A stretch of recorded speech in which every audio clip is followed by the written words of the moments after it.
We should start. Good afternoon. Welcome everybody to the second day of the Human Animal in Politics, Science and Psychoanalysis workshop. I will introduce our first speaker for this afternoon, Ray Brassier. Ray Brassier is Associate Professor of Philosophy at the American University of Beirut, Lebanon. Ray's research interests are in the area of rationalism, naturalism, historical and eliminative materialism, philosophy of mind and cognitive sciences, and I think Ray has been working for a number of years in between analytic and continental philosophy, and along we said yesterday about the necessity to bridge that gap. I think Ray has been one of the first who has put a lot of efforts into carrying out this task. Ray is the author of monograph titled Nihil, Unbound, Enlightenment and Extinction, which came out with Dolar in 2007. He's also the translator of Badiou's St. Paul into English, and the editor and translator of theoretical writings together with Alberto Toscano. He also translated, and we don't know whether we should be grateful or less than grateful, he also translated into English the quite well-known book by Kentame Yasu, After Finitude. The title of Ray's paper today is How to Train an Animal That Makes Inferences, Sellars on Rules and Regularities. Thanks, Lorenzo. Okay, so this paper is will have three basic parts. The first part, in which I simply want to introduce the context, the basic and theoretical framework in which Sellars' work makes sense, and it's by way of trying to kind of introduce Sellars' project, because he's still a relatively kind of underappreciated philosopher, even though I think he is beginning to emerge as arguably the most important American philosopher of the 20th century. And this is something that is, Sellars' great contemporary champion is Robert Randa, who's exerting a kind of a significant influence over contemporary Anglo-American philosophy. But it's important to recognize Sellars, Randa's debt to Sellars. Now, Sellars is classified as an analytic philosopher, but one of the things I want to do today is to explain why this is irrelevant. This kind of sociological characterization of his work is irrelevant, and you can actually, Sellars' principal concerns can be, ought to be recognized and taken up by any contemporary philosopher who's interested in the problematic of post-Kantian critical materialism, so to speak. Critical materialism as opposed to kind of dogmatic or metaphysical materialism.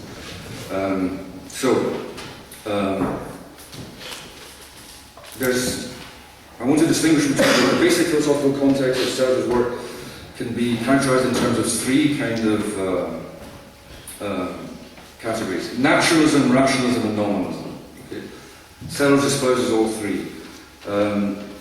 Sellars' naturalism is Darwinian rather than Aristotelian. Okay? This means, very simply, that for Sellars, the propriety of function is context-specific. The contexts that explain function or purposefulness are contingent selections rather than necessary designs. Okay? So this is the key. It's important. All these terms, naturalism, rationalism, and nominalism, have to be kind of qualified in order to be relevant to contemporary philosophy. There are lots of competing versions of philosophical naturalism, but unfortunately, one of the symptoms of the resurgence of contemporary naturalism is a kind of neo-Aristotelianism. Okay? Sellars is a Darwinian naturalist because he believes that Darwin has successfully demolished the Aristotelian injection of purposefulness into the domain of, into the physical realm. Okay? So Darwin explains purposefulness as a contingent byproduct of purposeless evolutionary mechanisms. Okay? First point. Secondly, rationalism. Sellars is a Kantian rather than a Cartesian rationalist. Concepts are not representations, but rules for combining representations. So, one straightforward consequence of this is that for Sellars of rationalism, our ability to do things with concepts requires that concepts be able to do things to us. And the brunt of Sellars' account is to explain how humans as concept mongers can be motivated by concepts. And this is what I want to try to explain today. Sellars has an extraordinary kind of sophisticated account of our conceptual competence. Conceptual competence being what distinguishes humans from other animals. So that in this Sellarsian account, subjectivity is no longer, where Sellars differs from Kant, that subjectivity is not a condition of representation, but a function relaying at least two concepts. And this relay between concepts is inferential. So the propriety of conceptual function, according to Sellars, is inferential. And inference is what relays two concepts. And rationality, therefore, is an abstract, context-generic function, not a context-specific function, but a meta-function, a generic meta-function. And I'll try to explain what this means. Hopefully this will become, I realize this is very abstract, but hopefully this will become clear. So, in this regard, I believe Sellars fleshes out a suggestion, a claim that we've heard a couple of times before, is that the genericity of the human consists in transcending biological specificity. This is a claim that's often made by kind of post-Hegelian philosophers, that it's a kind of bad view makes when he characterizes the human as a voided animal. The animal that's capable of, is this kind of, the capacity to transcend any kind of biophysical determination. But unless you explain the mechanism, unless you give a concrete explanation for how this capacity is acquired, you have something that is like gesturing, hand-waving. And this is, if one accepts that to be a consistent rationalist is also to be committed to a kind of naturalism, one cannot allow unexplained discontinuities in nature. There are discontinuities in nature, but they can be explained. Okay? They're not miraculous emergences ex nihilo. Okay? So there's a continuity between Sellars' rationalism and his naturalism because it's in both instances it's about function. Okay? So rational capacities are a kind of higher order development of biophysical capacities. And I'd like to explain today. Finally, nominalism. Sellars is a nominalist, so that concepts are linguistically instantiated functions. Thinking for Sellars, or conceptual rationality, cannot be understood independently of language.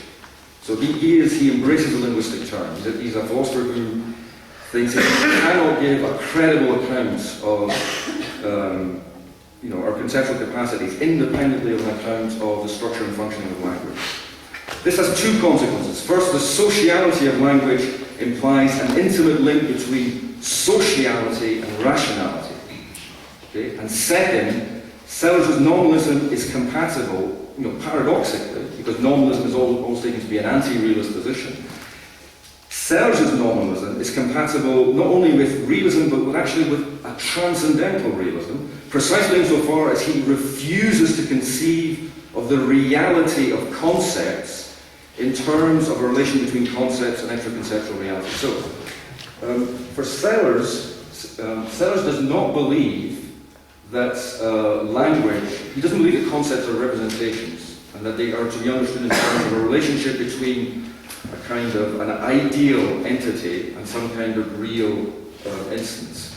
By the same token, he doesn't believe, this is because he doesn't believe that meaning is is relational. He doesn't believe that meaning can be understood in terms of relations between words and things. Meaning is functional. It's about conceptual role. So that meaning can only be understood in terms of a conceptual or symbolic economy of functions. So that Sellars affirms the reality of conceptual function as something whose propriety requires no ratification in terms of a correspondence relation with the non-conceptual order. But at the same time, he is able to affirm the reality of an experience-transcendent physical domain because he construes experience itself as a form of sapience. Sapience being contrasted to sentience, another key distinction for Sellars, and sapience being a conceptual achievement through and through. This is Sellars' Hegelianism. The limits of experience can be conceptually transcended because those limits are conceptually delineated. However, Sellars' ultimate metaphysical commitment, the currency for his realism, is processes, not things. What Sellars is a realist about are processes. And in fact, this is one of the most kind of difficult parts of Sellars' system. Sellars is a metaphysician. He's an unrepentant metaphysician. But he ultimately endorses a metaphysics of what he calls absolute processes. But a stratified, the domain of processes is stratified. Not all processes can be straightforwardly translated into one another. They're not all they're not univocal. So just as life forms are patterns of organic function, thought forms are patterns of linguistic function. So Sellars' metaphysics is anchored in a transcendental functionalism. Identical functions can be variably instantiated in different material media. And the variability of organic form is bounded by the propriety of adaptive function. In other words, what constrains the metamorphicity of organic functioning is adaptation. All functioning must be adaptive. A maladaptive function results in the elimination of the organism. By the same token, the variability of linguistic form is bounded by the propriety of conceptual function. Sellars believes that linguistic forms are the possible kind of... given that languages are symbolic economies, and they are autonomous or self-regulating symbolic economies that are not kind of anchored in any kind of correspondence relationship with, linguistic reality. This usually is taken to license a kind of relativism, a kind of full-blown relativism. Did you have a proliferation of language games, none of which can be, some of which may resist translation into one another because there is no kind of, there's no transcendental language game that would allow you to convert and identify invariances of function. Sellars says that there is. Okay? There are invariances of function across language games. And the task of a transcendental metaphysics is to identify these invariances of function, of conceptual function. Okay, so the two basic distinctions that organize Sellars' work is a sapient sentence distinction, the distinction between knowing something and feeling something. Okay, he says this is the distinction characteristic of intellectual modernity. This is the kind of the Cartesian Galilean break between knowing and feeling. And Sellars is unequivocally committed to this distinction against any kind of postmodern backsliding that would try to kind of erase it and reduce thinking to feeling, for instance, as is very popular nowadays. Okay? This is underwritten by the distinction between reasons and causes. Okay, there's a domain of reasons or conceptual functioning and the domain of mechanical or efficient causation. And it's very important to insist on the separation between those two. You fuse them together. If you fuse them together, you've got Aristotle. Okay? You're back to Aristotle. And this is what Sellars adamantly refuses. So, but these are formal distinctions, not substantive dualism. And dualism is an unarticulated distinction, a reified difference. Humans, what Sellars does is he articulates this distinction between sapience and sentience, or reasons and causes. Humans are concept mongers.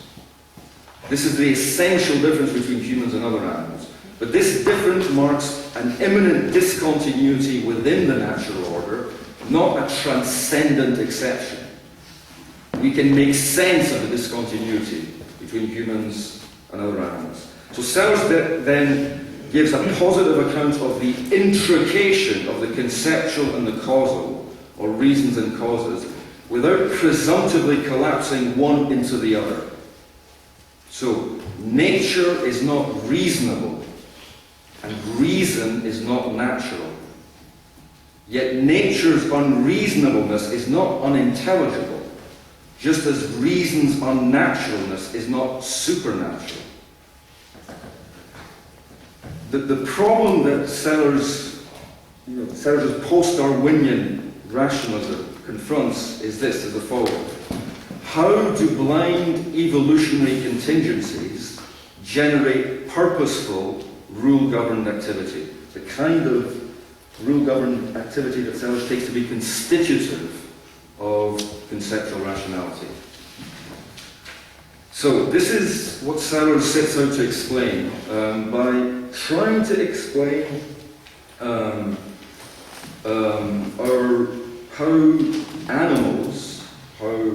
human animals are learn to speak, learn to use language, and therefore learn to think.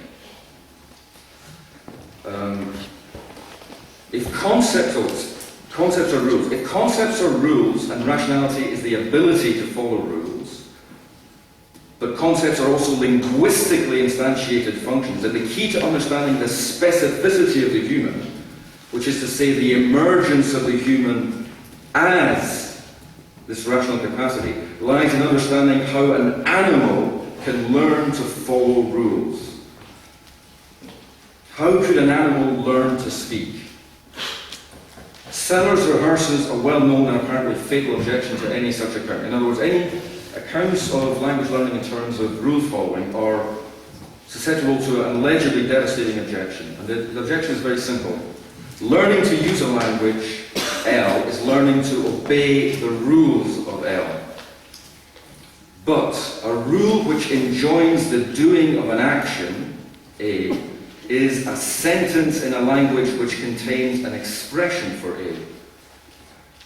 Therefore, a rule which enjoins the using of a linguistic expression, E, is a sentence in a language which contains an expression for E. In other words, it's a sentence in a meta-language. Consequently, learning to obey the rules for language L presupposes the ability to use a meta-language in which the rules for this language are formulated. So that learning to use a language presupposes having learning to use another language. And by the same token, having learned to use a meta-language presupposes having learned to use a meta-meta-language, and so on. Here we have an infinite regress. So, because of this regress, the claim that learning to use a language implies the ability to follow rules is absurd and must be rejected. Sellars wants to diffuse this, he wants to kind of rebut this objection. And he wants to explain how the regress can be terminated by explaining the ability to obey rules in terms of the ability to conform to rules. These are not the same abilities, but the latter, the ability to conform to rules, will provide the precondition for the former, the ability to obey rules. This distinction, in Sellars' account, is closely related to the distinction between doing something for a reason and doing something because of a reason. Clearly, animals do things for reasons. Their behavior can be explained as satisfying an adaptive purpose. But they do not act because of those reasons. Their behavior is caused by purposes of which they remain ignorant. I mean, the paradigm, then it's, excellent example is the cuckoo. The mother cuckoo deposits her egg in the other bird's nest and expels one of the eggs so that the other bird will not notice that there is an extra egg in the nest. Okay? Now, this is what explains, this is the kind of the evolutionary rationale that explains the cuckoo's behavior. Okay? Now, but obviously, cuckoos can't count. Okay? It doesn't know how to count the number of eggs. So, this capacity is simply a form of rule, it's a kind of pattern-governed behavior. It's a purposeful behavior where the purpose is not represented by the organism that is effectuating that purpose. So, animals, in other words, are impelled by purposes but not motivated by them. In this regard, animal behavior can exemplify complex pattern-governed activity, even though the animal has no intention of realizing any such activity. And Sellars illustrates this idea in the following passage, which is quote 1 on the handout, which I hope people have. So this is a quote from Sellars'. By the way, all these quotes are taken from a single essay called Some Remarks on Language Games, which is a paper written in 1954, and it's a truly astonishing paper. Sellars writes, what would it mean to say of a bee returning from a clover field that its turnings and wigglings occur because they are part of a complex dance? Would this commit us to the idea that the bee envisages the dance and acts as it does by virtue of intending to realize the dance?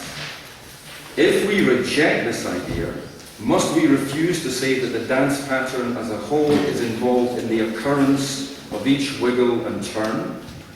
Clearly not.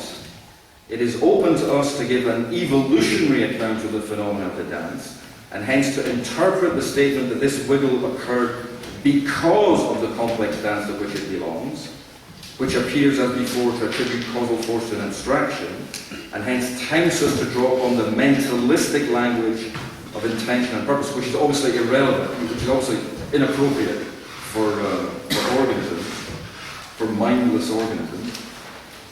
In terms of the survival value to groups of bees of these forms of behavior. In this interpretation, the dance pattern comes in not as an abstraction, but as exemplified by the behavior of particular bees.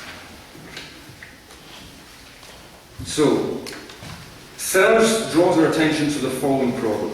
How is it that purposeful structure, which seems to require a mind to recognize it, can play a causally determining role in the explanation of what we know to be mindless animal behavior?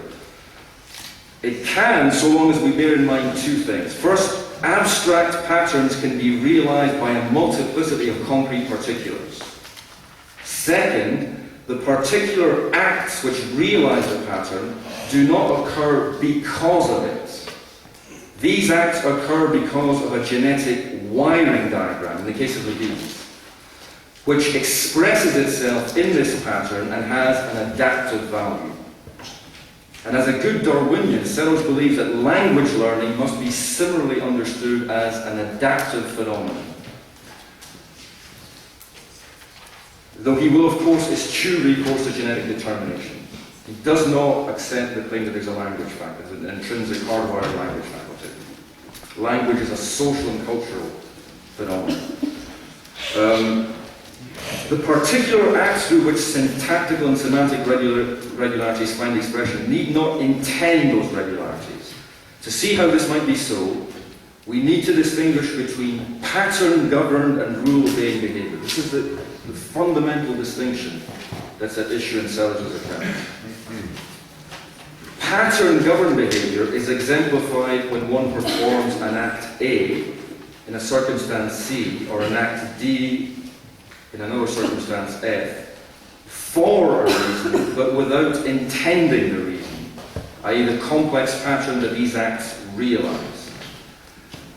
And rule-obeying behavior is exemplified when one performs an act A in a circumstance C, while intending to fulfill the demands of a system of rules, which is to say, when one does this because of those rules.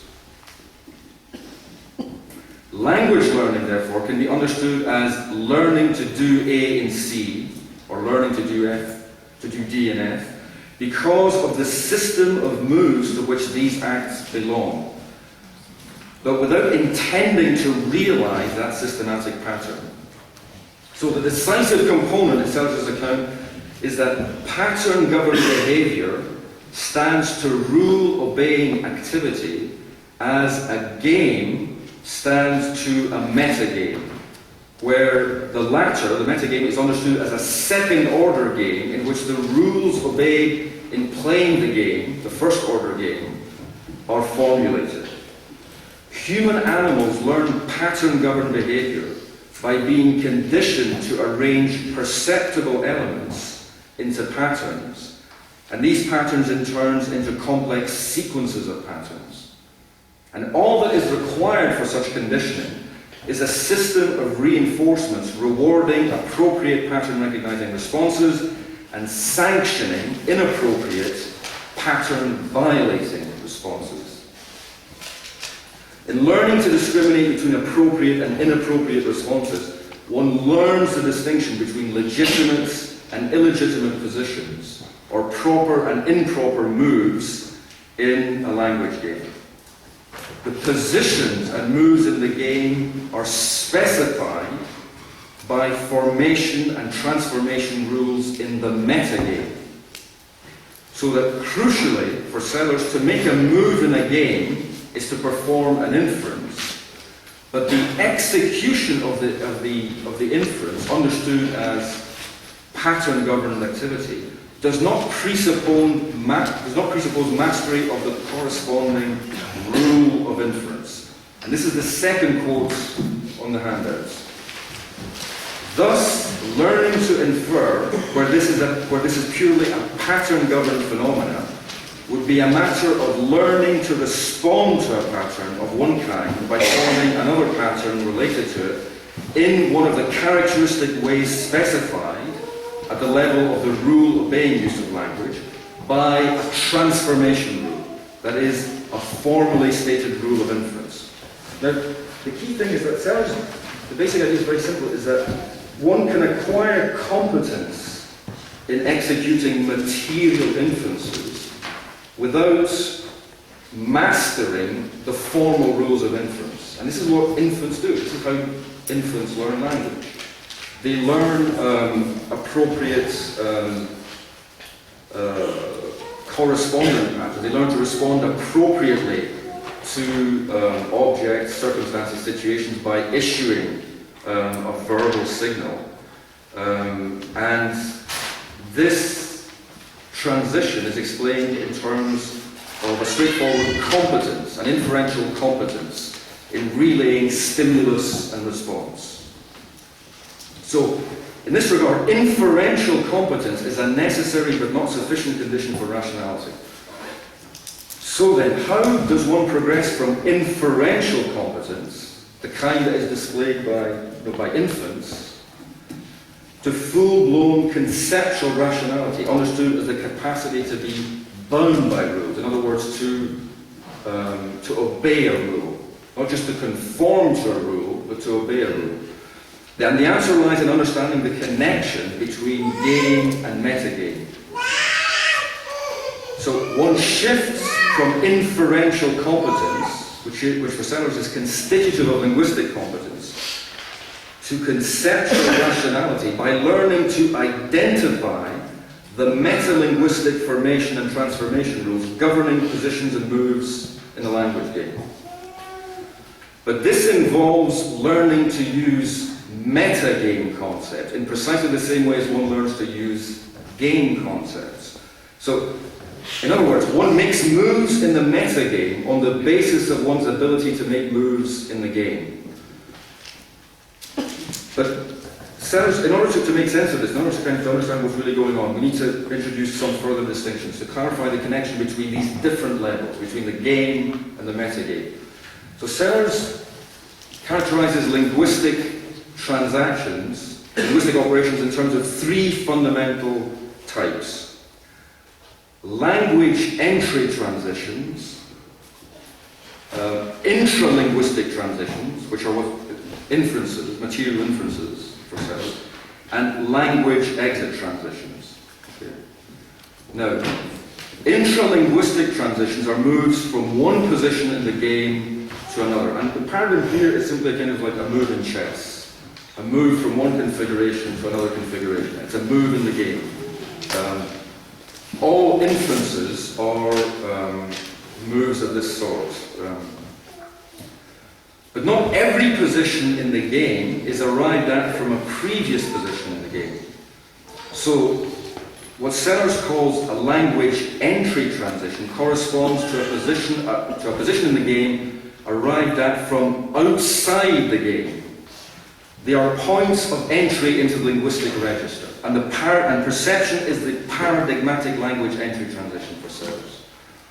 By the same token, not every move is from one position in the game to another. One may make a move that issues in a position outside the game, and these are what he calls language exit transitions.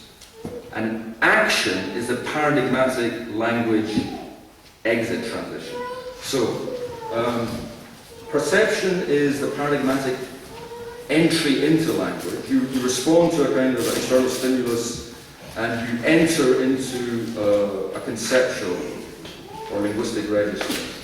And then you can carry on and make a series of moves in the game, transitions understood as material inferences. But at some point you will, the consequence or the implication of a practical syllogism will be an injunction not just to say something else or think something else, but to do something else. And this is the language exit transition. Action is what you do as a result of a process of reasoning. You're compelled to do something. Okay? Now, the key to understanding the connection between game and metagame, or in other words, between pattern-governed and rule-obeying behavior, lies in appreciating how entry and exit transitions are not only operative horizontally from the extra-linguistic domain into language, and from language into the extra-linguistic domain. This is perception, action, respectively. But it's also, these transitions are also operative vertically from a language into its meta-language and out of a meta-language into a language, into an object language. So that game and metagame stand to one another as language and meta-language. Even though, this is very important, not all games are linguistic. Okay? Not every metagame is a meta-language. Okay? So it's important, although there's a strong kind of formal analogy, it's important not to say that all games are linguistic. There are lots of kind of forms of conceptual activity which are, even though they're kind of linguistically instantiated, they don't involve operations over linguistic tokens. And this leads us to the third quote on the handout, okay? Which is another kind of quite lengthy quote. Now, since the games in which rules occur are language games, it occurs to us that categories of language entry and language exit transitions may throw light on the nature of rule-obeying behavior. Thus, we might start by trying the following formulations. Words which mention the positions of a game, position words, are, we might say, the observation words of a rule language. In addition to their syntactical role in the rule language, they occur in sentences which come to be occupied as the result of a language entry transition into the rule language. The rule language being the meta-language in which the rules of the game are formulated. In which transition, the stimulus, from language to meta-language, the stimulus is a situation of the kind meant by the position words. So, action enjoining context, on the other hand, are the motivating expressions of the rule language. These are what generate language, meta-language exit transitions. And in addition to their syntactical role in the rule language, they occur in sentences the occupying of which is the stimulus for a language exit transition out of the rule language to a response which is an action of the kind mentioned in the motivating compound. One shift, this is an absolutely kind of crucial moment in Sellars' account in terms of understanding the articulation between these vertical and horizontal dimensions of language entry and language exit transition. One shifts from pattern-governed competence to rule-obeying rationality when a position in a language game becomes a stimulus for a move in the metalinguistic game. One perceives positions, in other words, what does this mean? This means that one perceives positions in a game just as one perceives physical objects. And one can be motivated, one learns to be motivated by reasons or by concepts. One learns to do things for a reason by learning to perceive semantic configurations, by identifying a kind of a metalinguistic transformation that conforms to a pattern, a kind of a rule-governed, a pattern-governed structure. So this is why for Sellars, Sellars makes kind of this is a naturalization of the normative dimension. Sellars naturalizes activity, and there is no essential difference in kind between the capacity to engage in the material inferences that are constitutive of linguistic competence with the capacity to be motivated by rationality, to be motivated by reasons. One becomes capable of being motivated by reason by perceiving a syntactical configuration. In other words, one perceives meanings, patterns in the world, just as one learns to perceive physical objects, determinate configuration. And the extraordinary beauty of Sellars' account is that he explains, you get conceptual normativity out of, the account of rule-governed kind of conceptual normativity kind of falls out of this account of pattern-governed competence. This leads us to the so, this is why Sellars is able to naturalize. The distinction between reasons and causes does not correspond to the distinction between the normative and the natural.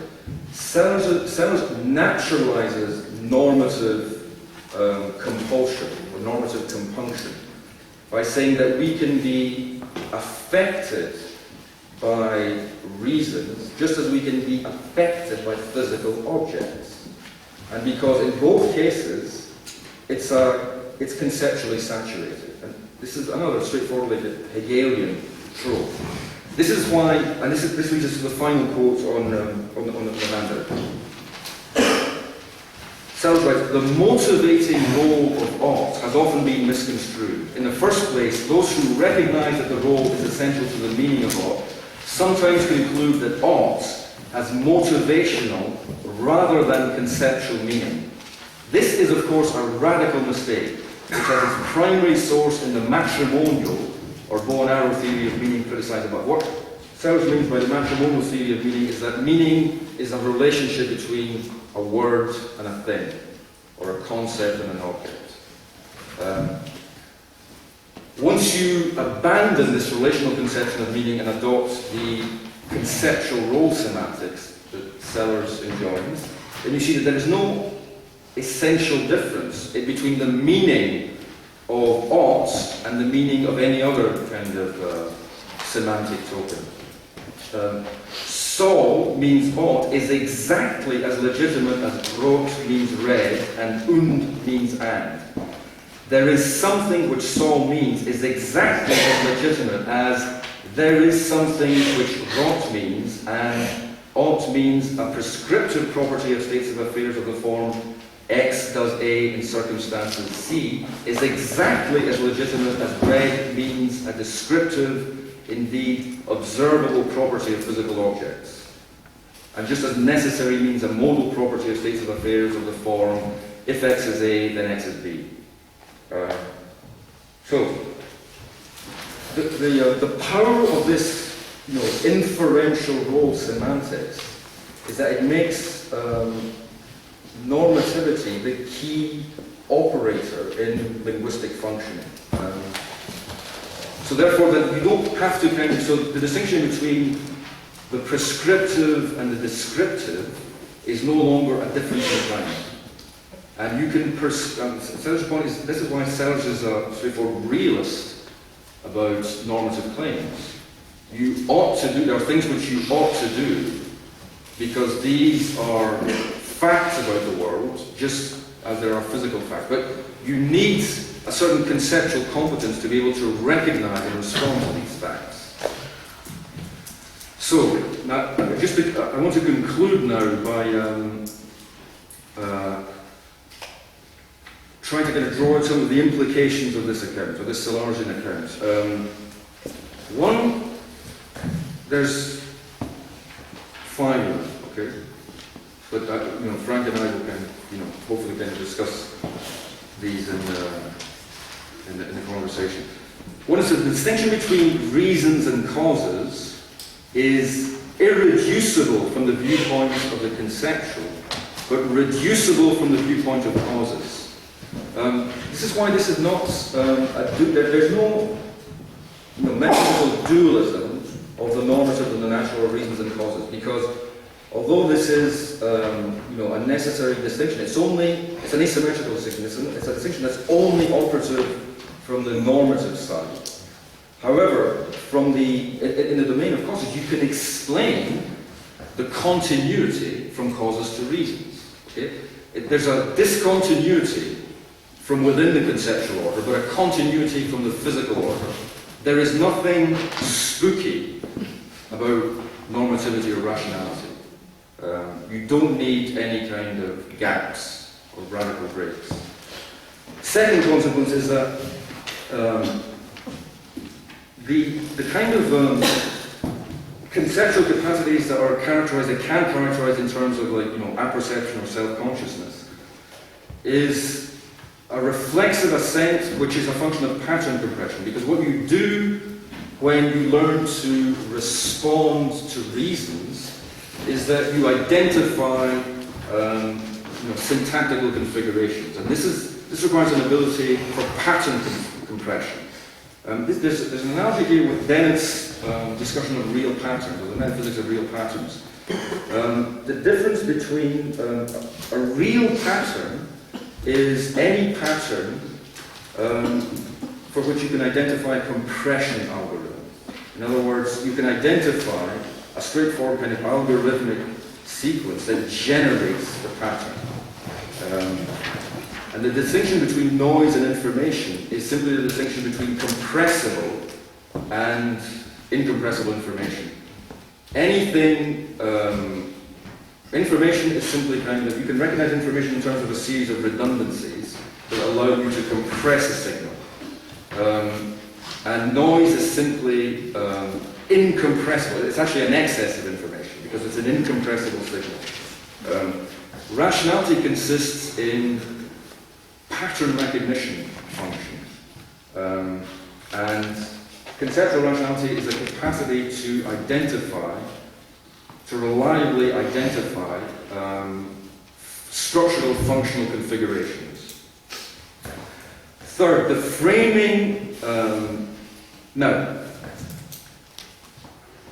there's what Sellars calls, in Sellars' account, I think, is open to an objection. This is a bit although, and there's a kind of straightforward objection to Sellars which says that, look, you've introduced another kind of regress, because your account presupposes that who trains an infant to use a language? Who regulates the rewards and sanctions that are necessary in order to induct a human animal into symbolic normative order? In other words, you need someone who's already kind of linguistically competent. So it seems that Sellars says that you learn to recognize, animals are trained, human animals are trained to convert ought to be, what he calls ought to be's, into ought to do's. You recognize the state of affairs as something which ought to be the case, and then you are trained to make it, to bring it about that this is in fact the case. But so that there's a distinction between the trainers and the trainee. But what Sellars, unfortunately, one weakness in Sellars' account is that he does not give any kind of positive or concrete account of the different kind of contexts and different social contexts which might influence or frame the generating of the transition between ought to be and ought to do rules. In other words, what is recognized as the norms instantiated by any linguistic community are obviously historically specific. And here Sellars needs an account of social structure. Because in a way all the work is kind of farmed out to a pre-existing social structure. But what Sellars does not give is an account of the basic kind of the operative dynamisms that may give one social structure a specific kind of may lead one social structure to recognize one series of patterns or one configuration of patterns at the expense of another. So fourthly, the social nature of rational capacity rebuts the recourse to a rational miraculous characterization of rational subjective capacity. Causal exceptionalism about rationality is irrational. Okay, and this is, I think, what I take to be the power of the Sellarsian account, because Sellars makes the most sophisticated forms of conceptual rationality kind of emerge, or he makes them supervene upon these straightforward competences. There is nothing you can explain the rational capacity as a straightforward social capacity, and you can give a positive explanation of it. Finally, this rational capacity is not metaphysically conceived as an absolute or unconditional potentiality. Okay, so this is why the difference between a Sellarsian account and a kind of Badian account in terms of man as a voided animal.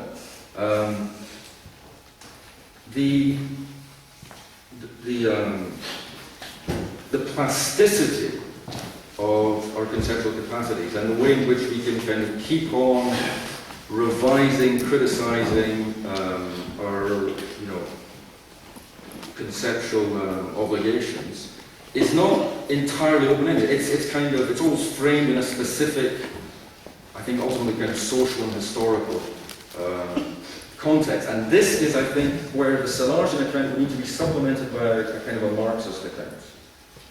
So in other words, Seller gives you a kind of a high order. He explains the infrastructure and the superstructure of conceptual rationality, but he doesn't explain the material base of the infrastructure and superstructure. So in other words, what you need is the Sellarsian account could, I think, be usefully supplemented by a Marxist account of socio-economic structures and determinations. Okay, I'll stop.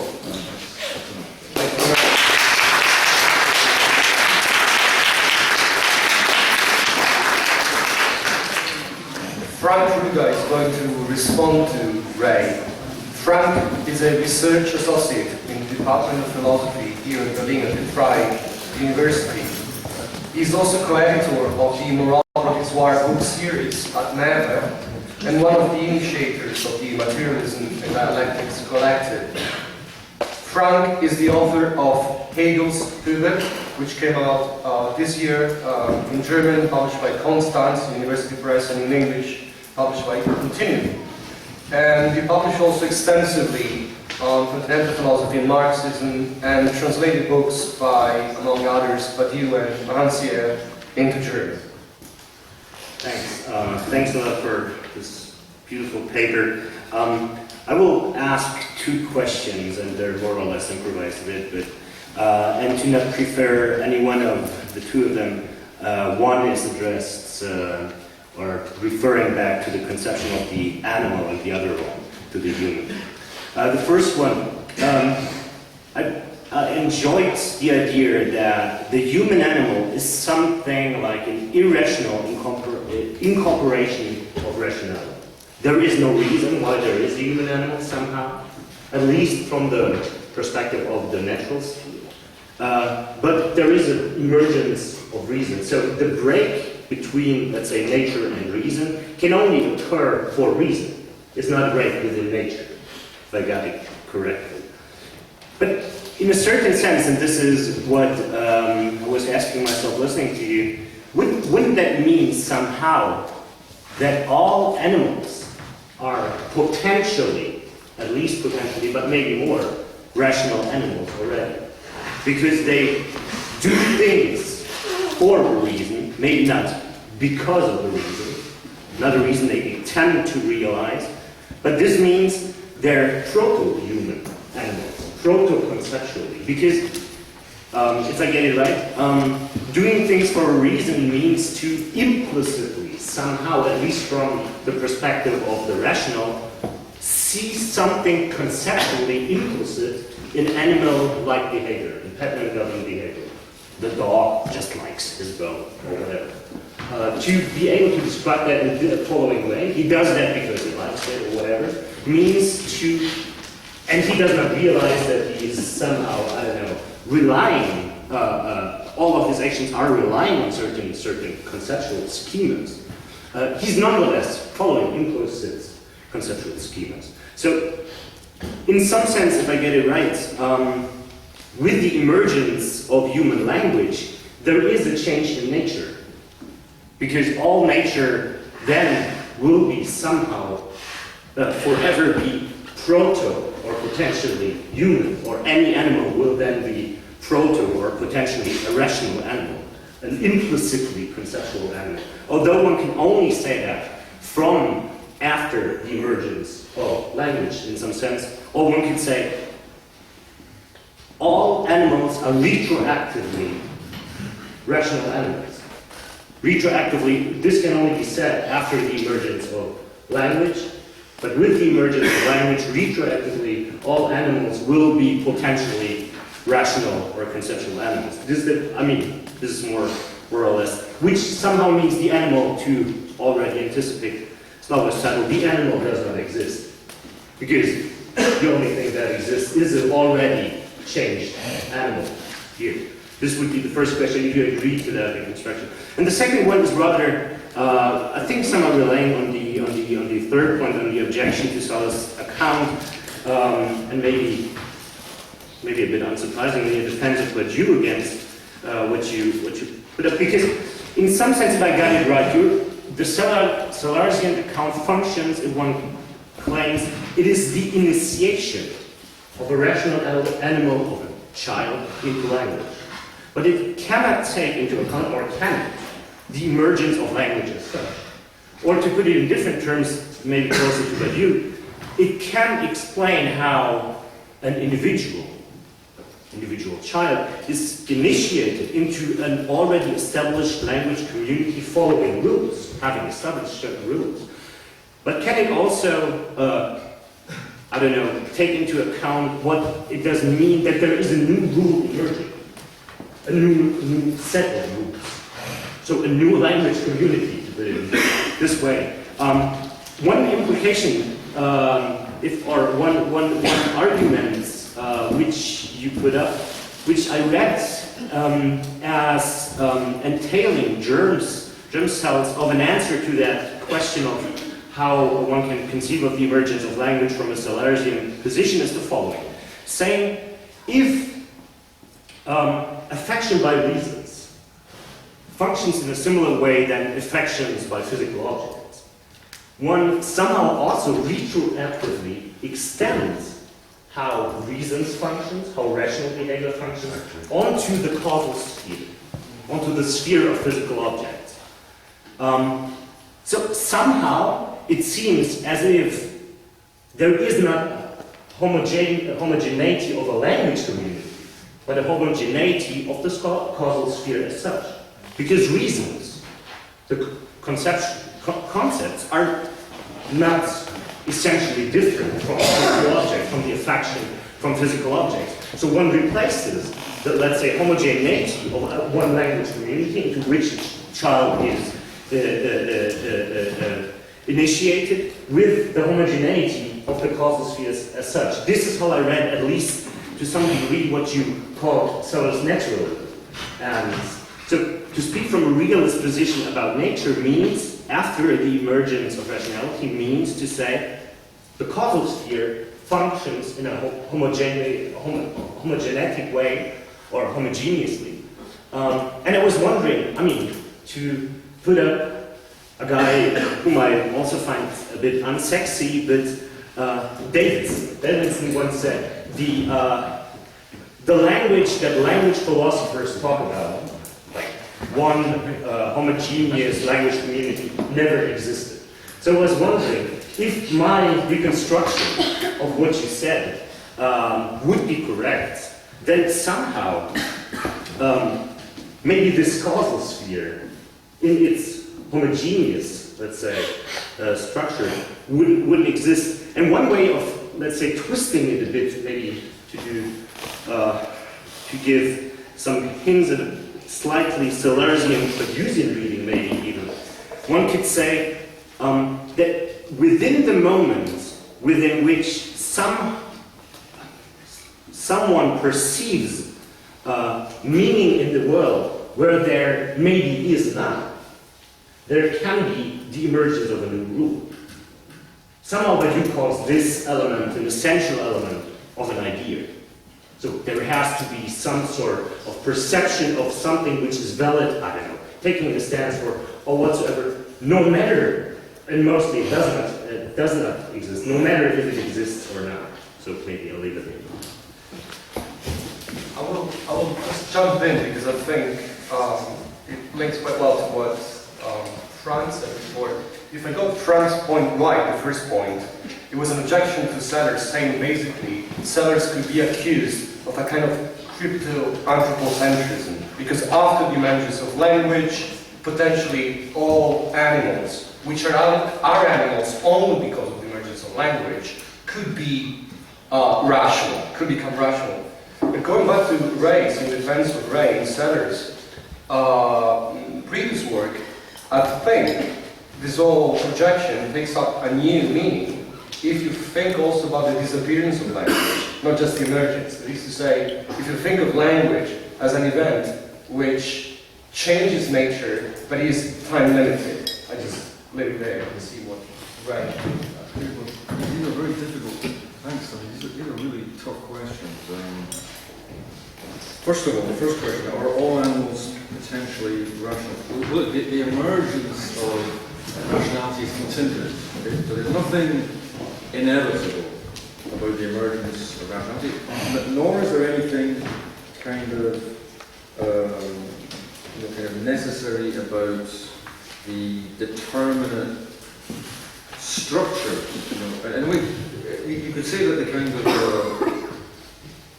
the rational capacity. I think it's very important to distinguish between two levels in Sellars. And there's a kind of a rational capacity which consists in giving and asking for reasons. Okay? Simply to kind of the reason why kind of humans are to be minded is to be congenitally rational is because you're always engaging in inferences. The material inference is the elementary unit of thought. Okay? So all thought is inferential, and then randomism develops this into a full-blown kind of research program, so that the content, propositional content, is constituted by inferential relations. It falls out of this network of inferential relations. So what's important in this account is that the relations is not the in a way, what's important is not the role players, but the roles. It's the conceptual role that's important, rather than any determinate concept that occupies that role. This is why we can always revise the content of our concepts. We can come to abandon one set of beliefs about the world. We can abandon, one set of beliefs because they're unreasonable and replace them with, better beliefs, reasons that are kind of have a superior justification. Are all animals potentially rational? It depends what you mean by potentiality. Not in an Aristotelian sense, in a sense that some other kind of biological lineage could have happened on the kind of the circumstances that generated the development of language. And this is really open-ended. Like no one really knows why. There is a kind of a significant discontinuity here. There are empirical hypotheses, but I would say that this discontinuity is empirical, not metaphysical. We don't yet know how all of a sudden our closest hominin ancestors, were obviously kind of, did not have our cognitive capacities, and then there seems to be this astonishing kind of accelerated kind of development. No one knows what happens. There are kind of plausible empirical hypotheses, but they are just that. They are empirical hypotheses. The claim is that certain material structures need to be in place in order for an animal to develop a mind. So it's not an open-ended. So the claim that all animals are potentially rational, no. Crabs and mollusks are not potentially rational. At least not until they've changed quite a lot. This change is not already encoded. This is not. In other words, they don't have this kind of innate potency. But I do understand the claim about retroactively, yes, because we see that it's a complete accident that we develop minds, that we can think and reason. It's this kind of extraordinary. It's a blessing and a curse. For a long time, people thought it was a blessing. Most people nowadays seem to take a very dim view of rationality and don't think it's a very, So I think it is a very, very good thing. But yes, the retroactive dimension would be that we can understand how the contingency of the process that led us to become minded, but we can understand that as a series of causal steps. So once again, the claim is that not all causes are potentially reasons. Reasons supervene on causes, but not every cause is a potential reason. Okay? So again, so you have to be careful. The claim is not that reasons are implicit in nature and they become explicit in the human mind. Because we know that already kind of reasons, which is to say purposes, presuppose, natural selection and organic functions. There are no purposes in the physical domain. This is kind of straightforward. It's just efficient, blind mechanical efficient causation. So it's not. So this does mean, however, that there's a continuity between the biological and the psychological. But there's also a discontinuity. And the key thing, I think, this is what's really important about Sellars. Sellars acknowledges the continuity. You need to have a set of organic capacities to be able to think, but none of those organic capacities necessitate the kinds of cognitive capacities you have. There is a kind of a strong discontinuity there. Your second question about the emergence of language as such, no. Sellars cannot count for this, but no one else can either. The other point about the emergence now, the emergence of new sets of rules, I take this to be kind of inspired by a Jungian kind of sensibility. I'm very kind of, I appreciate this point. Yes, there are kind of, the key thing is that when you acquire the ability to reason, to give and ask for reasons, you can change your mind. You can discriminate between good and bad reasons. And in this regard, I said, so the thing would be that rationality consists in constantly criticizing and revising the basic semantic content. But you need to abide by a set of rules to change the content of your beliefs. In other words, you need a structure of revisability to revise your substantial beliefs. And what I don't think you can do, and this is the Sellarsian point, is that any subset of your beliefs about the world can be called into question and abandoned, but not all of them at once. You need to hold on to some convictions in order to change others. And this is why I can't make sense of the idea that you could suddenly have, that there could be an absolute discontinuity from one conceptual structure to another. And this is why, the Sellarsian account is not, in a way, kind of implicitly refutes this kind of Kuhn talk about paradigms. No, there are rational criteria that allow you to adjudicate between good and bad reasons for believing in things, and good and bad justifications. And scientific science exemplifies this kind of critical kind of activity. Maybe just one point. This means that the concept of the rule comprises its own revisability as a potential, as a potentiality. So to speak of rules means that rules could be different, but this does not change at all the concept of rule as such. Yes. So it's still rule following. Yes, exactly, yes. You can revise certain rules only by following other rules. It's just in the same way as you can revise, you can play chess, kind of variations on the game of chess in like 3 dimensions, I think.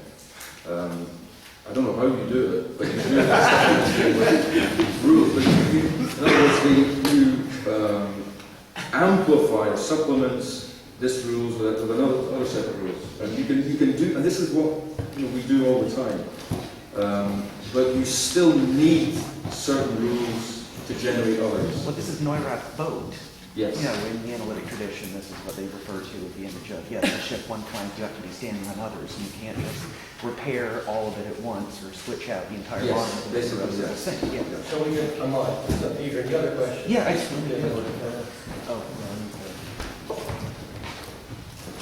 Well, Ray, I wanted to ask you about what strikes me as the very randomized version of Sellars that you work with.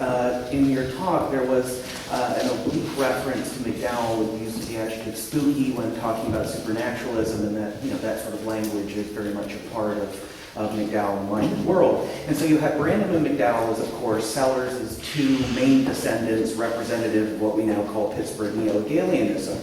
And one of the key differences, it seems, between Brandom on the one hand, who's now been joined by Hegel scholar Robert Pippin, and then McDowell on the other, is that with both Brandom and Pippin, you have this insistence on social linguistic rationality as transcendental very much in a Kantian sense, where there is an argument, there's a denial that you could come up with a rationalistic natural explanation for this, where you just instead have to take it as always already given. And of course, I think there's some justification for this in Sellars, and it comes out in your talk precisely in that, to put it in psychoanalytic evolutionary terms, all of the examples that you're giving are of ontogenetic language acquisition, but of course the emergence of languages such at the phylogenetic level just isn't accounted for, and you indicated that Sellars doesn't have an answer for this.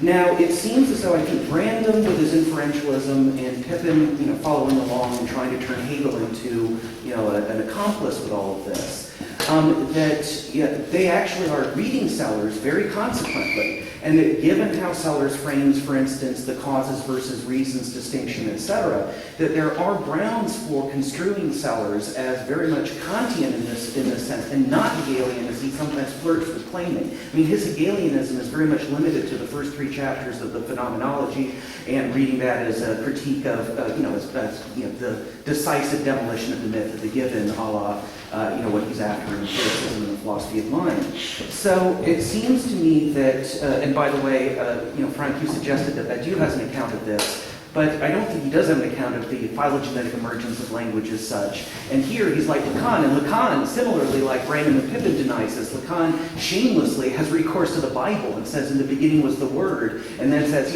any such queries about the origins of language at the collective historical level are just epistemologically out of bounds, off limits, etc. So what I'm wondering is you favor what seems like a Brandonian inferentialist interpretation of Sellars, and yet you want to have a Sellars who would be open to the possibility of outsourcing the explanation for the emergence of language as such to evolutionary theory and to the empirical life sciences. But McDowell too complains that Sellars can't really allow for that, even though McDowell also does. He just stamps his foot about second nature being nature too, and that's it.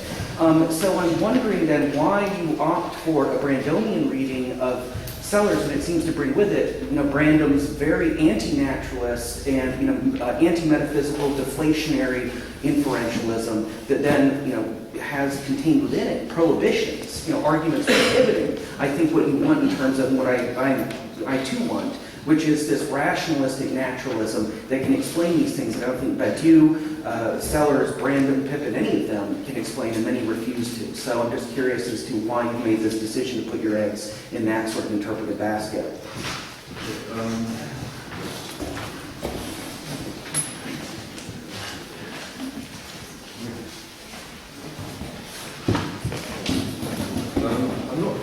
First of all, ontogeny versus phylogeny. Now, the emergence of, Sellars would straightforwardly say, well, look, how language emerged is going to be a topic for empirical investigation. Mm-hmm. Okay? There are all sorts of speculative hypotheses about the emergence of language, but he believes, as a kind of, scientific naturalist, he believes that, we have to kind of refer to the finding of evolutionary biology and cognitive science to explain how this transition might have occurred. Now, in other words, it's not that and the claim is that, but this is still conceptual. The point is that our understanding of the emergence of linguistic capacity as a natural phenomenon using the resources of natural science is entirely conceptual. Okay? So he's not, so in other words, the distinction between, he's not kind of reneging on his commitment to the consistency of the conceptual, because science is conceptual, it's conceptual through and through. And he says, but science as the appropriate concept for understanding the emergence of language, not speculative metaphysics. So in that regard, he would also the claim about the unboundedness where Sellars differs from McDowell in that Sellars believes in, Mladen famously says the unboundedness of the conceptual. Sellars doesn't, because Sellars believes that the distinction between the conceptual and the extra-conceptual, between reasons and causes, is itself intrinsic and constitutive of the conceptual. Okay? And that you simply, if you simply swallow up causes, if you say that all causes are potentially reasons, that all objects are potentially concepts, then you regress into a kind of a metaphysical idealism or metaphysical naturalism. But are you not troubled by the fact that, for McDowell, he frames this as the problem of, all right, if you get rid of the myth of the given, and he agrees with Sellars about that, how do you avoid tipping over into, Donald Davidson's coherences, and he uses Davidson as the case in point, where it says McDowell repeatedly puts it, the frictionless spinning in a void, because even some of your realist proclivities, that is, of course, a genuine problem when you appeal to the intraconceptual status of both scientific discourse about the causal and non-scientific discourse about the rational that's not causal. Okay, very simply, Sellars has an answer to it. And this is the bit of Sellars that both Brandon and McDowell ignore.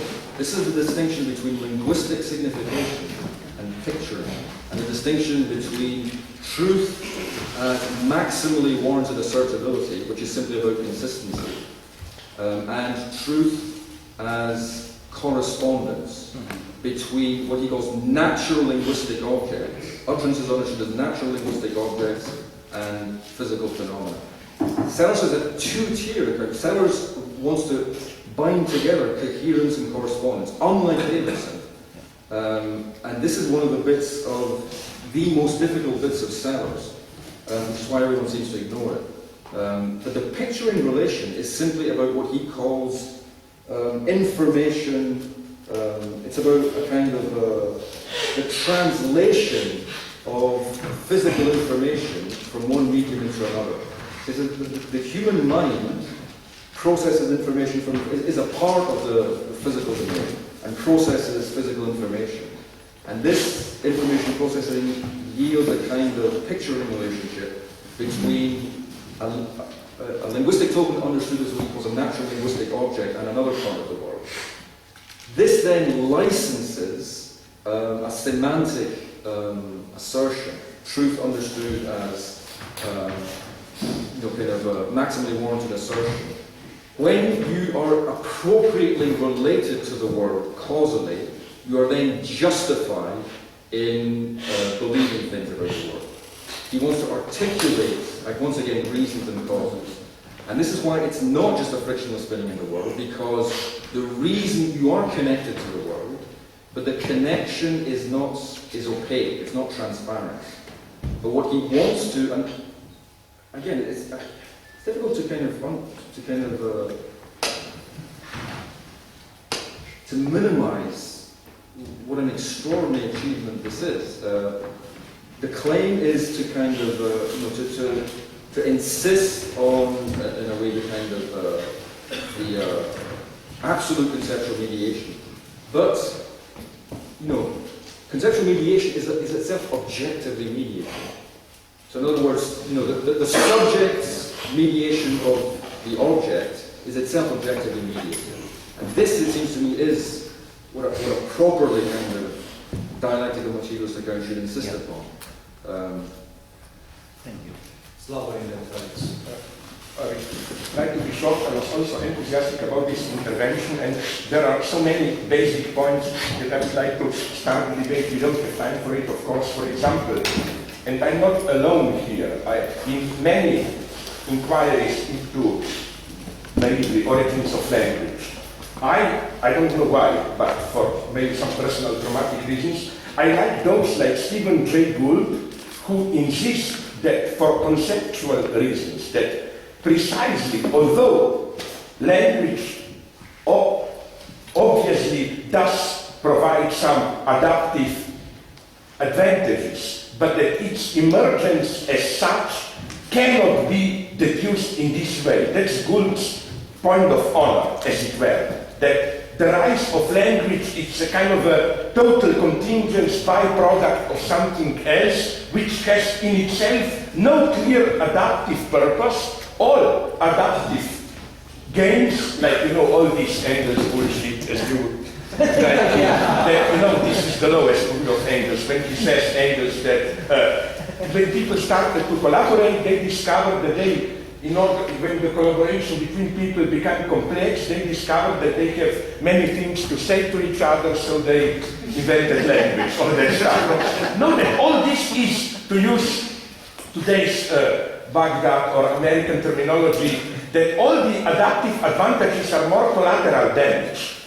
That we use, again, language has uses, but to put it in more philosophical terms, all these adaptive uses can only be explained already if you are within the perspective of language.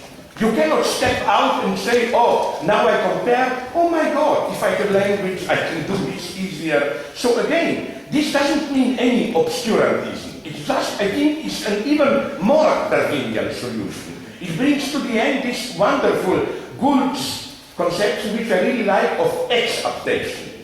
That adaptation is not, I want to do this, I develop an organism. I use, as in a patchwork bricolage, something, okay, but a more fundamental point, where I would like now to intervene into this debate, phylogenesis, ontogenesis, and so on. The only tiny point where maybe I don't totally agree with you is, I think you tried maybe too quickly to flirt with Marxism there. When you said, we have a formal structure, but then empirical, how we need social analysis. But I think that something is missing with Sellars already at this formal ontogenetic level. What? If you allow me only 2-3 minutes, I cannot resist, it's my nature, I will illustrate it with an obscene joke, which I think it's perfect to give an example of this language entry then. Within language, coded, exchange, and then exit. Of course, sex. Let's say, language entry, a perception of a naked woman, man, whatever. Then, language works, exchange, seduction, okay. Out act, we know which act. Where do things get here complicated? I will give you an example. I hope you saw the movie. I used this example recently. Often the British one brushed off with Ewan McGregor before he became a Jedi, when he was still a last year old. You remember from that movie there is a tiny debate which I think is a perfect example of what you were referring to as this compression, different level of codes, rules, meta-rules, and so on. The thing is the following one. Ewan McGregor and a girl, of course there is an attraction between the two of them, so he accompanies her home. In front of the apartment building, she tells him, why don't you come up to my place for a coffee? Then he answers, okay, gladly, but there is only one problem. I don't drink coffee. And then she answers, no problem, I don't have any. You see, why? Because at the level, if we take this conversation literally, it's in a way meaningless. Nothing happens. Come for a coffee, I don't have coffee, okay, so fuck off or whatever. But where does this immense erotic power come? Her answer, I don't have any coffee, basically says, come up and fuck my brains out. It's the most obscene erotic invitation you can imagine. And from this now, so I will go on into what? What happens here is that if we take this now, I'm not just telling jokes, but more precisely, if we take this conversation literally, it's in a way meaningless. The result is zero.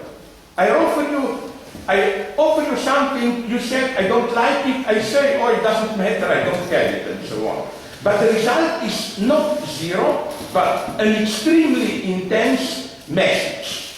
The rule, this is how maybe, now I come to the conclusion, is missing a much more precise point now in Sellars. To get what you refer to as this compression of rules and meta-rules, you have to introduce already at the most elementary level the notion of an exception to the rule, not in some boring pseudo-Lacanian sense, but exception in the sense that not following the rule becomes regulated.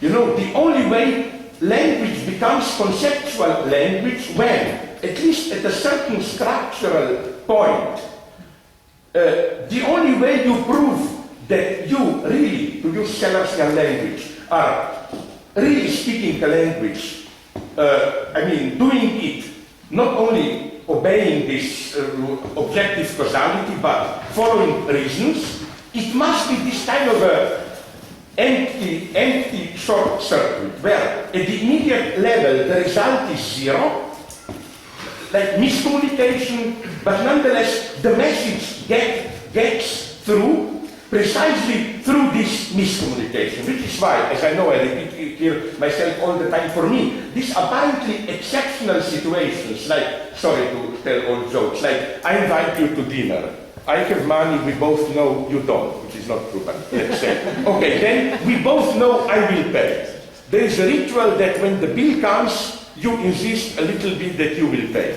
But we both know that this is an empty game, that at a certain point, I will say no, but we have to go through this empty ritual.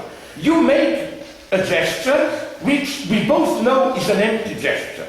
I am supposed to say no, but you know what I mean? What I'm trying to say is that something has to happen at this level of, rule which is obeyed precisely through its cancelling or empty gestures and so on. I claim that maybe it's something, a paradox like this is needed in a very empirical way to pass at the level that you describe of really understanding reasons. And I must emphasize another point, I hope we agree here. It's not simply, this would be the worst misunderstanding, a question of metaphorical meaning.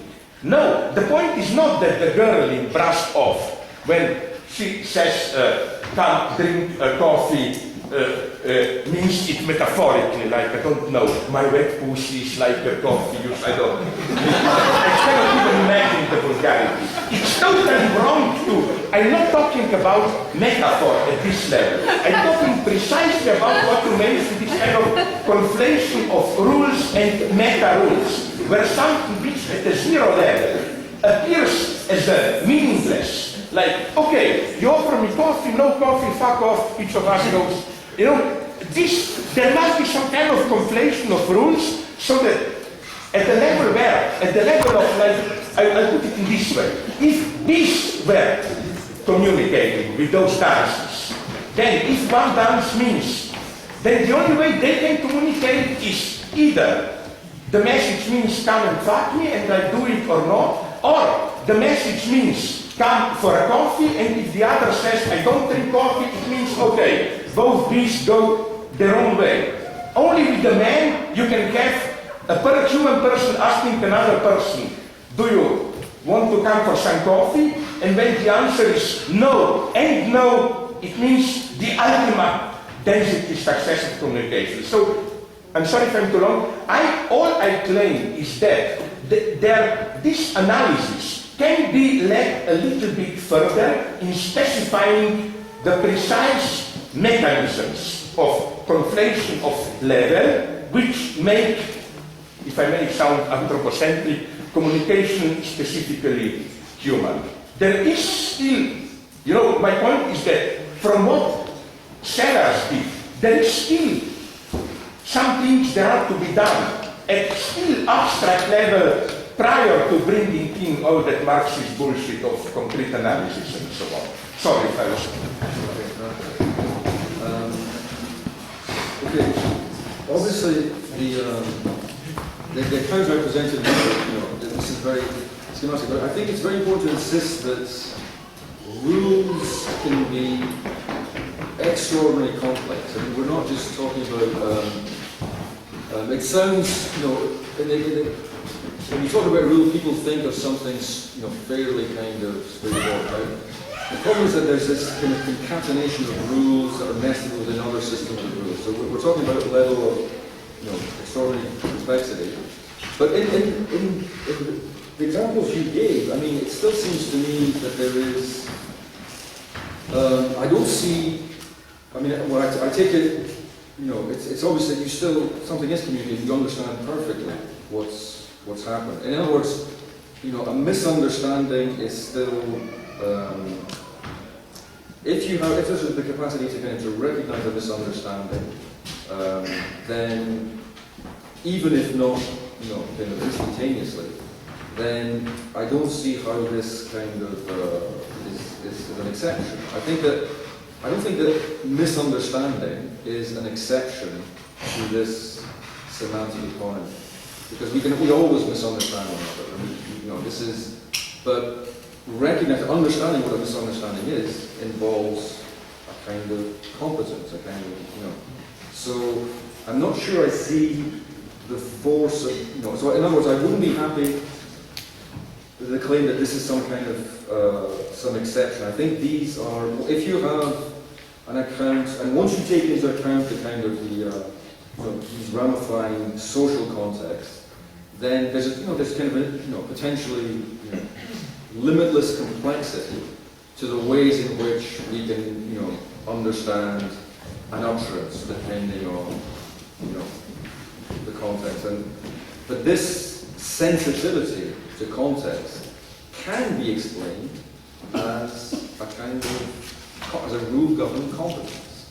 So I accept the claim that it gets much more complicated, and the Sellarsian account is very formalistic. It's very formalistic, and it would probably need to be supplemented with some. It would need to be supplemented, but I don't think that it's structurally deficient. Or at least I'm not quite convinced that the examples you've given would reveal that it is kind of structurally deficient. I think it can be augmented and kind of fleshed out. And Brandon does it. Brandon has no problem kind of accommodating. It's all about context. It's all about kind of, the meaning of your utterance depends on the context and, this complex kind of negotiation between, speaker's meaning and literal meaning, etc., etc. But I take your point that, I was a bit too casual in the flirtation with Marxism. I mean, but that's something it's not meant to be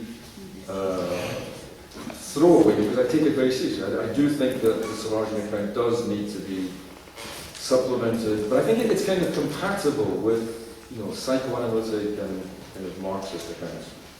But the other, what about language adaptation? Oh, yes, yeah. Acceptation. Here, it's like that. Yes. Functioning, yet there is a discontinuity between linguistic function and biological function. So in that regard, and Sellars insists upon this, it's like the proprieties of conceptual or linguistic functioning are not straightforward, can't be read off natural functioning. So that they are acceptations in a Gouldian sense, because they satisfy purposes which have got nothing to do with kind of satisfying biological needs. So again, I think that acceptation, Sellars would straightforwardly endorse an exactive account of linguistic function. We have a last question from students. Yeah, it might be, in fact, in some sense, a question related to what you just addressed already.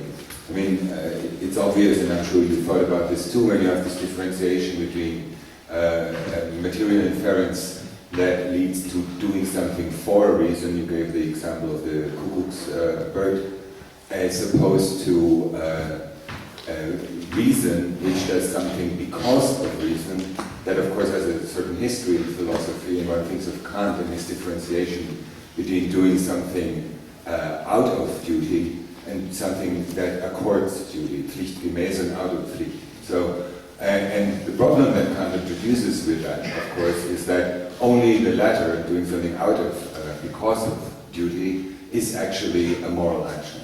But, as where it links up to your differentiation, it is impossible empirically to decide which is the case. If I look at an action, I cannot say out of the way in which it is being done or out of the account that I can give of it either as observer or as actor, if it is done because of duty or if it is done out of duty. And isn't your account kind of inviting the same problem? Aren't you introducing a kind of an indeterminacy when you try to describe the difference between causes and reasons? When you say it in a certain sense in your account when you say that it is an asymmetrical relationship. From the point of view of causes, you can reduce reason to causes. From the point of reason, you cannot. And so, if you are an observer in that difference, how can you actually determine at a given moment whether or not there is something that is happening out of reason or because of reason? Is it something for reason or because of reason? I think is the language that you use. That is a question I would like to ask. I mean, right now through the papers there was this experiment, I think it was done in Chicago, where they very happily addressed again a human animal, namely a rat, that chose to first save its fellow rat before it went and ate the chocolate. So it had a choice to open two doors, one behind which another rat was imprisoned, or another door behind which the rat could eat a chocolate. And the rat first chose to free the other rat. And of course that is being celebrated in the papers because it's supposed to show that, you know, nature itself, animal nature, the human animal, therefore, also... Was the other rat a female, beautiful, young? No, I think actually if you're going to go in that direction, one could say the rat is actually the true proletarian, because it precisely opens the door every single time. It doesn't look if it's blonde or long-legged or brown. The rat know what that another rat is there. But the question, I think, is clear. How can you really determine the difference between the two unless you already have predetermined that certain kinds of actions or certain kinds of inferences are reasons and other kinds are causes? Okay, another tough question. So it says that you have to insist in principle. Okay, this might make he is a critical candidate. He's not a straightforward candidate, but he is obviously a candidate.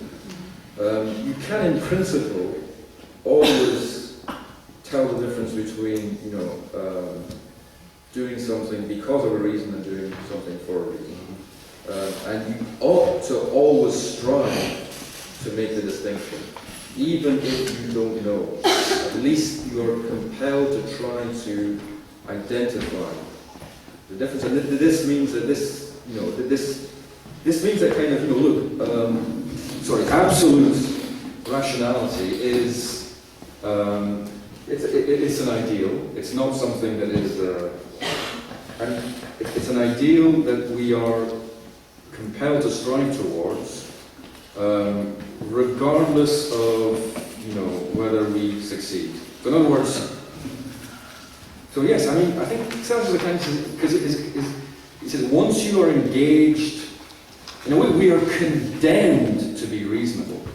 And even if we fail to be reasonable, this is the curse of rationality.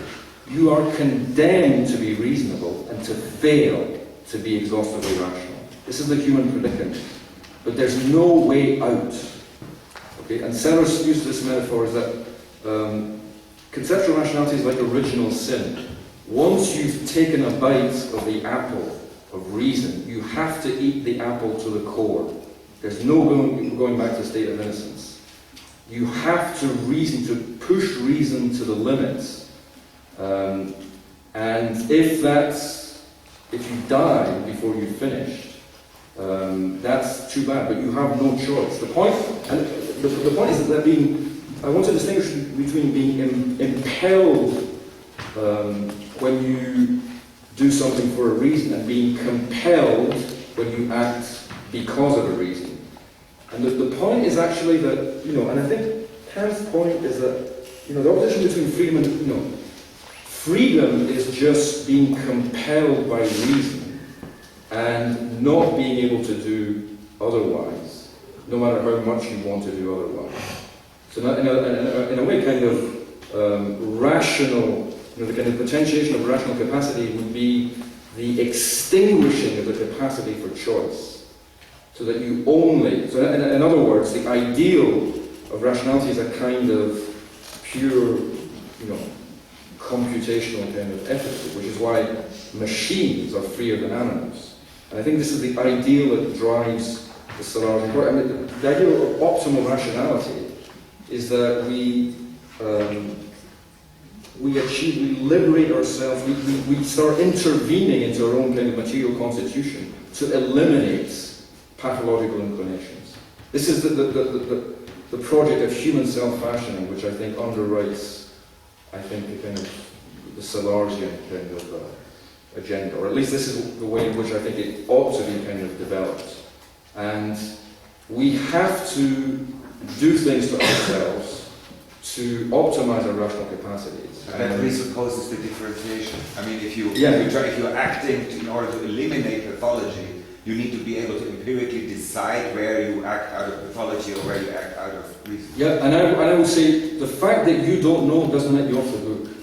Okay, that I accept. Yeah.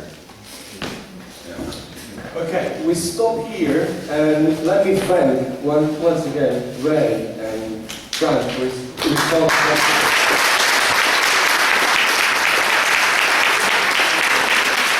We'll do a very short break of 15 minutes. We reconvene at 5 to 4.